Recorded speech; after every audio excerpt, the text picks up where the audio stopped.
Shalom Bapak Ibu Saudara yang dikasihi Tuhan. Kita kembali berjumpa dalam persekutuan doa online pada sore atau malam hari ini, di mana sebentar kita akan mendengarkan sebagian dari firman Tuhan yang menjadi dasar bagi kita untuk berdoa pada sore hari ini. Mari kita bersatu dalam doa. Bapa Surgawi, Bapa yang kami muliakan dalam nama Yesus Kristus, pada sore menjelang malam ini kami datang kepadamu Tuhan untuk mendengarkan sebagian dari firman Allah. Tuhan, kami mohon kuasa Roh Kudus-Mu yang beracara di tengah-tengah kami. Lewat firman-Mu, kami sidang jemaat-Mu boleh semakin, Tuhan, dikuatkan, dan kami boleh ambil bagian dalam pelayanan persekutuan doa pada sore hari ini. Terima kasih Bapa, kami menyerahkan waktu ini, urapan-Mu turun atas kami. Dalam nama Yesus Kristus kami berdoa, haleluya, amin. Puji nama Tuhan. Bapak Ibu yang dikasihi Tuhan, pada sore ini kita akan membaca firman Tuhan yang diambil di dalam Kisah Rasul pasal 12 ayat yang ke-5. Ya, Kisah Rasul pasal 12 ayat yang ke-5. Demikian firman Tuhan. Demikianlah Petrus ditahan di dalam penjara, tetapi jemaat dengan tekun berdoa. Saya ulangi, tetapi jemaat dengan tekun mendoakannya kepada Allah. Bapak Ibu yang dikasihi Tuhan, bersyukur pada sore hari ini kita boleh berjumpa kembali lewat tayangan video yang biasanya kita boleh berkumpul di rumah Tuhan, berdoa bersama-sama, menaikkan doa-doa syafaat kita. Namun karena kondisi saat ini belum memungkinkan kita untuk bisa bersama-sama. Ya, oleh karena itu Bapak Ibu yang dikasihi Tuhan, saya percaya bahwa semangat daripada Bapak Ibu, ya, sidang jemaat Tuhan untuk berdoa tidak pernah surut. Namun pada kesempatan ini kita mengadakan doa atau persekutuan doa hanya lewat online. Tapi saya percaya semangat itu tetap ada, ya, bagi seluruh sidang jemaat Tuhan untuk menaikkan doa-doa syafaat. Pada sore hari ini, bagaimana firman Tuhan mengingatkan pada kita, jemaat pada waktu itu mereka bertekun di dalam doa. Apa yang terjadi pada saat itu? Ya, ada satu hal yang terjadi adalah di mana Petrus ditangkap. Kalau kita melihat di dalam ayat yang keempat dikatakan, setelah Petrus ditangkap, Herodes menyuruh memenjarakannya di bawah penjagaan 4 regu, masing-masing terdiri dari 4 prajurit. Maksudnya ialah supaya sehabis Paskah ia menghadapnya ke depan orang banyak. Ini yang terjadi pada waktu itu. Dan jemaat Tuhan, mereka tidak bisa berbuat apa-apa. Mereka tentunya tidak bisa melakukan perlawanan. Itu akan sangat berbahaya buat mereka. Dan tentunya juga bagi Petrus yang dimasukkan dalam penjara. Kondisi yang terjadi pada saat itu membuat mereka tidak bisa berbuat apa-apa. Tetapi mereka tidak putus asa. Mereka percaya bahwa Allah sanggup melakukan segala perkara.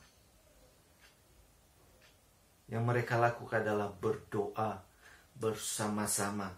Sebagaimana apa yang kita baca di dalam ayat yang ke-5 tadi. Dikatakan demikianlah Petrus ditahan dalam penjara. Tetapi jemaat dengan tekun mendoakannya kepada Allah. Mereka bertekun mendoakan Petrus. Mereka menyadari bahwa mereka tidak bisa berbuat apa-apa dengan cara yang lain. Tapi ada satu yang bisa mereka lakukan adalah mendoakan Petrus. Mereka berdoa, bertekun, tidak henti-hentinya. Mereka memohon pertolongan Tuhan. Mereka memohon mukjizat Tuhan dinyatakan. Dengan kata lain, supaya pada akhirnya Petrus dibebaskan. Bapak Ibu yang dikasihi Tuhan, bagaimana kita melihat jemaat pada waktu itu begitu mengasihi kepada Petrus. Ya, mereka membelanya melalui doa-doa yang dinaikkan tak henti-hentinya. Demikian juga kita sidang jemaat Tuhan pada kesempatan ini. Kita saling mendoakan satu dengan yang lain. Kita berdoa buat saudara-saudara seiman kita, sesama sidang jemaat Tuhan.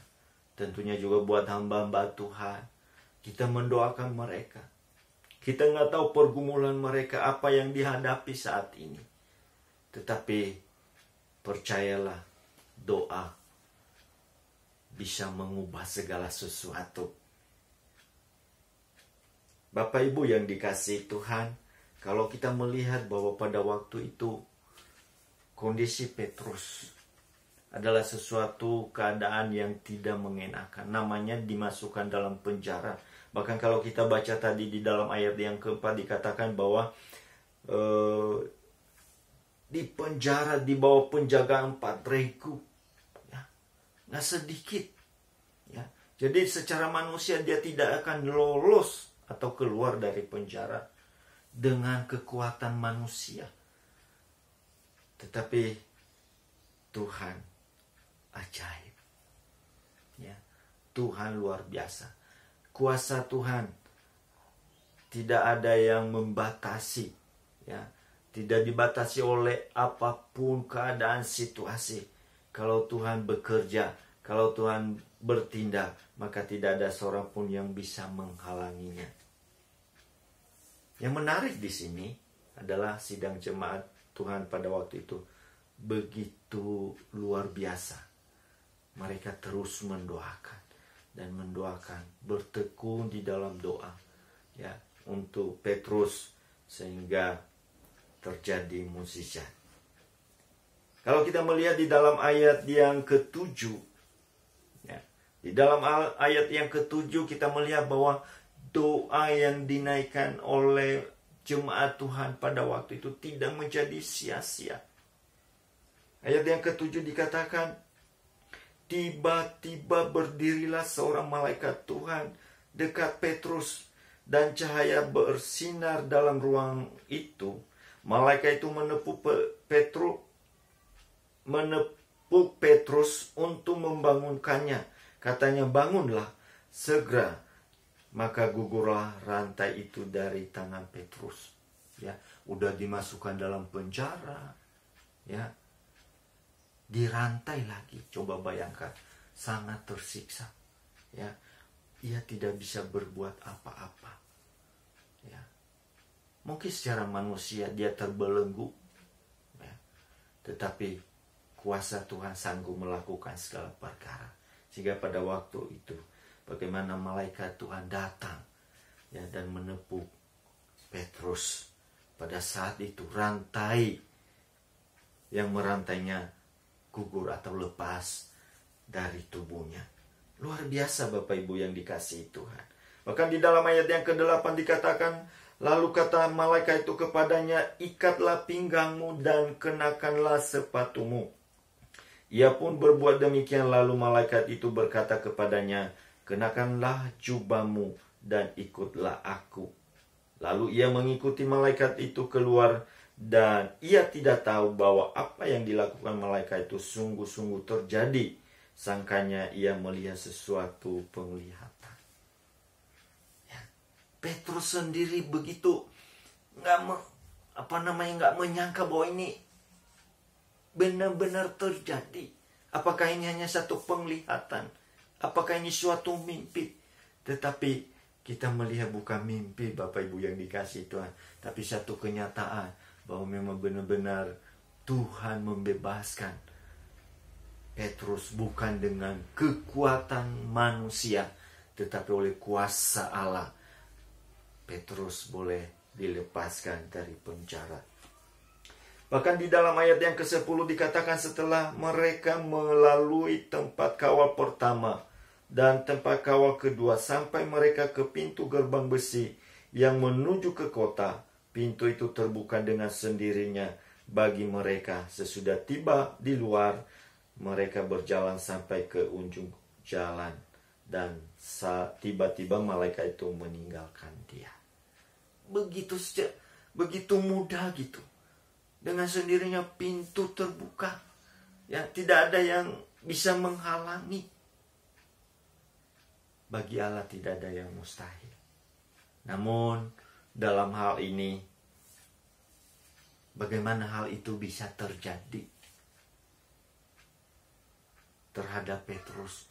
Bagaimana hal itu dalam kondisi Petrus mengalami satu kondisi di penjara, tidak bisa berbuat apa-apa. Lalu kemudian bagaimana dia bisa bebas keluar dari penjara itu? Tentunya kalau kita membaca ayat yang kelima tadi. Karena apa? Ada jemaat Tuhan yang berdoa.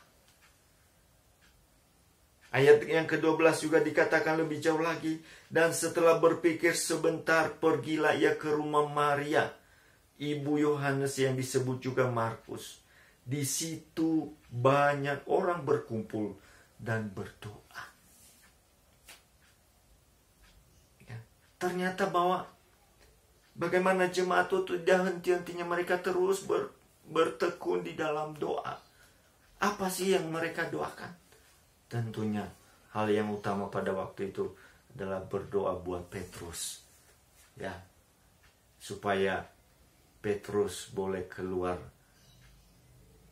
dari penjara. Betapa pentingnya doa itu, Bapak Ibu yang dikasihi Tuhan. Seperti saat ini dalam kondisi sekarang kita tidak bisa bertemu, bukan berarti kita tidak berdoa. Saya percaya Bapak Ibu setiap hari, ya setiap malam menaikkan doa permohonan. Kita berdoa buat bangsa dan negara kita. Kita berdoa buat pemerintah yang ada. Tentunya juga kita berdoa buat saudara-saudara seiman kita. Ya, kita berdoa buat hamba-hamba Tuhan. Mungkin kita nggak tahu keadaan kondisi mereka. Apakah mereka ada dalam kesulitan? Barangkali kita nggak bisa membantu mereka. Mungkin keadaan kita juga nggak jauh berbeda dengan keadaan mereka. Tetapi satu hal yang bisa kita lakukan, siapapun kita, ya, adalah mendoakan mereka. Sebagaimana jemaat Tuhan pada waktu itu. Dikala Petrus ditangkap dan dimasukkan dalam penjara. Dan dalam penjagaan yang luar biasa 4 regu. Sidang jemaat Tuhan mendoakannya. Mendoakan Petrus. Bagaimana dengan kita? Saya mengajak sidang jemaat Tuhan di GBI Suryani. Mari kita saling mendoakan satu dengan yang lain. Ya, saya secara pribadi, saya setiap hari terus berdoa. Ya, buat sidang jemaat Tuhan. Apapun pergumulan mereka. Mungkin saya tidak tahu secara rinci keadaan mereka. Tetapi saya berdoa buat keluarga sidang jemaat Tuhan. Buat usaha pekerjaan mereka. Buat kesehatan mereka. Ya, buat kerohanian mereka. Itu yang bisa saya lakukan. Dan saya sangat percaya bahwa sidang jemaat Tuhan melakukan hal yang sama. Sehingga kita bisa saling mendoakan satu dengan yang lain. Firman Tuhan berkata di dalam Yakobus pasal 5. Kalau kita melihat satu kebenaran firman Tuhan di dalam Yakobus pasal 5. Yakobus pasal 5 ayat yang ke-16 bagian B dikatakan, doa orang yang benar bila dengan yakin didoakan sangat besar kuasanya. Ini janji firman Tuhan. Ini kata firman Tuhan. Biar itu juga kita mau lakukan, praktekkan dalam kehidupan kita. Kita mau senantiasa menaikkan doa-doa syafaat kita. Kita berdoa buat pemerintahan yang ada. Kita berdoa buat kondisi negara saat ini yang dilanda oleh virus corona. Kita mau bawa Tuhan lalukan itu. Cepat berlalu dari negeri kita. Sehingga kita boleh bebas beraktivitas lagi. Kita boleh beribadah, melayani seperti sedia kala. Percayalah. Sebagaimana firman Tuhan katakan, doa orang benar jika didoakan dengan sungguh-sungguh, sangat besar kuasanya. Bapak Ibu yang dikasihi Tuhan, tak henti-hentinya saya mengajak seluruh sidang jemaat Tuhan di GBI Suryani untuk senantiasa bertekun di dalam doa, menaikkan doa-doa syafaat bagi saudara-saudara kita, bagi sidang jemaat Tuhan, bagi keluarga-keluarga anak-anak Tuhan, bagi pekerjaan, bagi kesehatan dan lain sebagainya, supaya mereka tetap kuat di dalam Tuhan, sehingga mereka tetap mengalami pertolongan yang daripada Allah.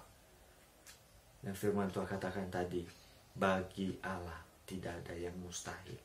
Ya, doa orang benar bila sungguh-sungguh didoakan, sangat besar kuasanya. Sebentar di mana nanti kita akan menaikkan doa-doa syafaat kita di hadapan Tuhan. Nanti akan dibagikan melalui WA. Ya, kita bersatu hati. Itu yang bisa kita lakukan saat ini. Itu yang bisa kita perbuat saat ini. Berdoa dan berdoa. Ya, sampai kuasa Tuhan dinyatakan. Sebagaimana jemaat yang ada di Yerusalem pada waktu itu. Mereka terus berdoa buat Petrus. Sampai mukjizat Tuhan itu terjadi. Dan pada akhirnya Bapak Ibu yang dikasihi Tuhan. Apa yang terjadi seperti yang kita baca tadi. Petrus dengan kuasa Tuhan dilepaskan dari penjara, dilepaskan dari rantai-rantai belenggu yang membuat dia tidak bisa berbuat apa-apa. Karena siapa? Tentunya karena kuasa Tuhan. Bagaimana kuasa Tuhan dinyatakan? Bisa terjadi hal yang demikian. Ada umat Tuhan, ada jemaat Tuhan yang mendoakan dia. Dan saya yakin dan percaya, kalau kita melakukan hal yang sama, ada mukjizat terjadi. Ada kuasa Tuhan dinyatakan di tengah-tengah umat Tuhan. Dan khususnya gereja Tuhan di GBI Suryani. Kuasa Tuhan dinyatakan. Ya, mukjizat dinyatakan.